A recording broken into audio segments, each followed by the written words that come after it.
जीवप्रेमी आहेच, मी जंगल वाचवायचं काम केलं होतं.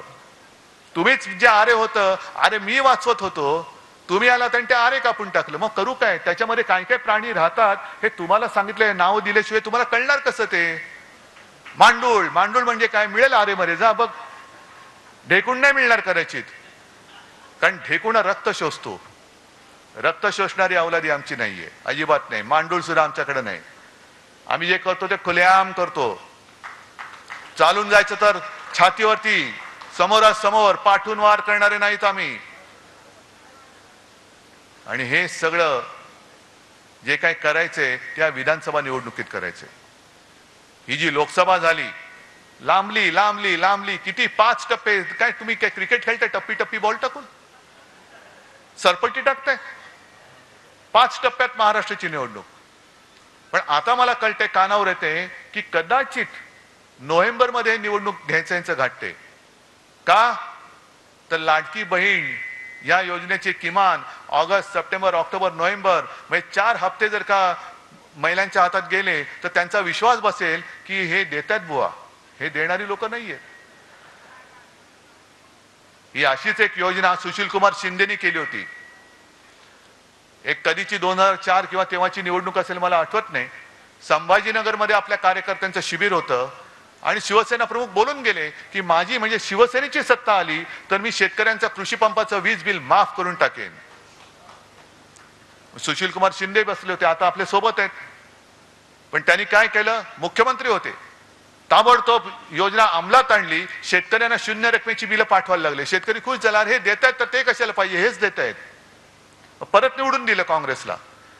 काँग्रेस सत्तेवर आली, सुशील कुमार शिंदेची विकेट पडली, विलासराव देशमुख आले.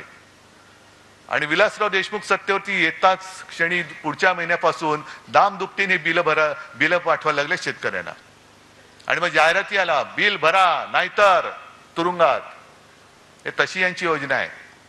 हे फसवी करायला. आणि तुम्ही किती पैसे दिले तरी मी माझ्या महाराष्ट्राच्या किमतीला महाराष्ट्र विकून मला तुमची भीक नको, हे महिलांनी ठरवायला पाहिजे. आता आहे ना, जिजाऊचा महाराष्ट्र आहे, झाशीची राणी मेरी झाशी नाही दूंगी.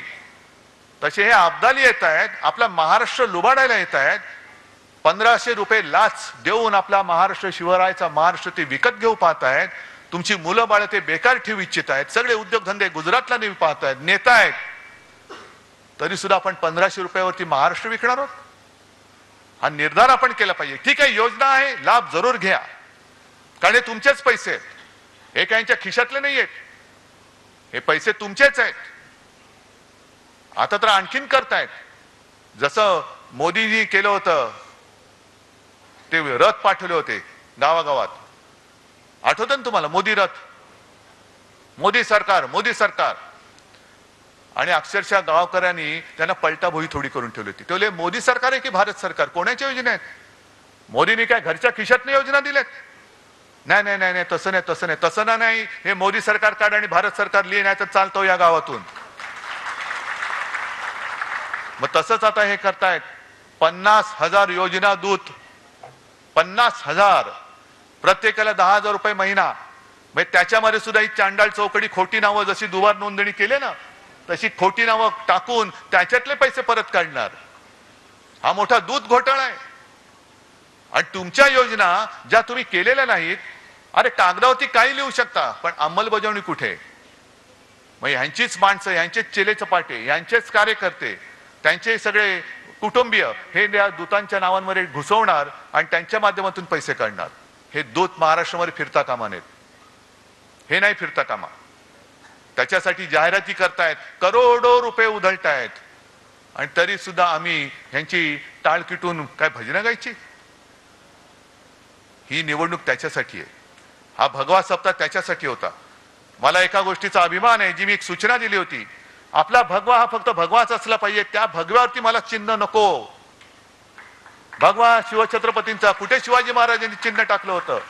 अरे हा शिवाजी महाराजांचा भगवा, हा यांचा भगवा, हा त्यांचा भगवा नाही. भगवा एकच, हिंदुत्वाचा भगवा, शिवाजी महाराजांचा भगवा. तोच बाळासाहेबांनी आपल्या हातात दिलेला भगवा आहे. हा भगवा तर घ्यायचाच. पण दुसरी गोष्ट, जो लोकसभेच्या वेळेला आपल्याला प्रचार करायला वेळ मिळाला होता तो मशालीचा. आत्तापासून मशालीचा प्रचार करा घराघरामध्ये आणि प्रत्येकाच्या हृदयामध्ये. ही स्वाभिमानाची मशाल पेटवा. कोर्टाचा निकाल कधी लागेल सांगता येत नाही. मी अनेकदा म्हटलेलं आहे की कोर्टाकडनं न्याय मिळेल, मला खात्री आहे, मला आशा आहे. पुढच्या 5-50 वर्षामध्ये हा निकाल लागल्याशिवाय राहणार नाही. आणि हसायचं काय त्याच्यामध्ये? अरे हसताय काय? 2 वर्ष तर झाली. अपात्रतेचा निर्णय आता लागला, आता लागेल बघा 5-6 वर्षामध्ये. पण तोपर्यंत झाली, माणसं म्हातारी झाली, निवडणूक विधानसभेची टर्म संपली. तसंच माझ्या नाव आणि चिन्हाचा लागेल निकाल पुढच्या 5-50 वर्षात, 100 वर्षात लागेल. पण तोपर्यंत आपली जी मशाल आहे ती मशाल हीच लोकशाही गाडणाऱ्या लोकांचं बूड जाळण्यासाठी मशाल आहे. लोकशाहीची हत्या समोर होते तरी सुद्धा डोळ्याला पट्टी लावून बसणारी जी माणसं आहेत त्यांना जरा तो लोकशाहीचा चटका काय असतो ते दाखवणारी ही मशाल आहे. त्याच्यामुळे शाखांच्या बोर्डवर असेल, अगदी भिंतीवरती असेल, सगळीकडे आता धनुष्यबाण नाही, मशाल आणि मशाल. अजूनही मला जी माणसं सांगतात की अरे उद्धवजी आम्ही तुम्हाला मत द्यायचं म्हणून गेलो, मत दिलं नंतर कळलं आम्ही चुकून धनुष्यबाणाला मत दिलं. हे आहे, हे नातं आहे, हे नातं आहेच किंवा होतं. पण आज चोराने आपलं धनुष्यबाण चोरलंय, चोर धनुष्यबाण घेऊन आलेला आहे, त्याला मशालीची धक काय ती आपल्याला दाखवायची.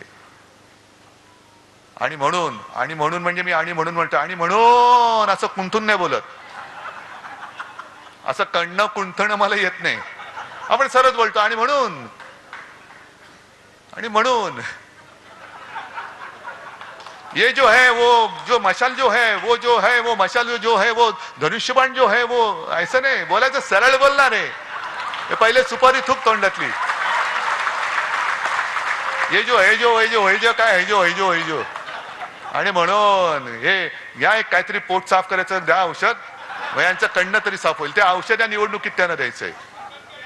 आणि मला माहितीये हे तुम्ही औषध द्यायला सगळे हुशार आहात, देणार ना औषध. या वेळेला जो एक निसट्टा आपला पराभव झाला, या वेळेला मला ठणठणीत विजय पाहिजे.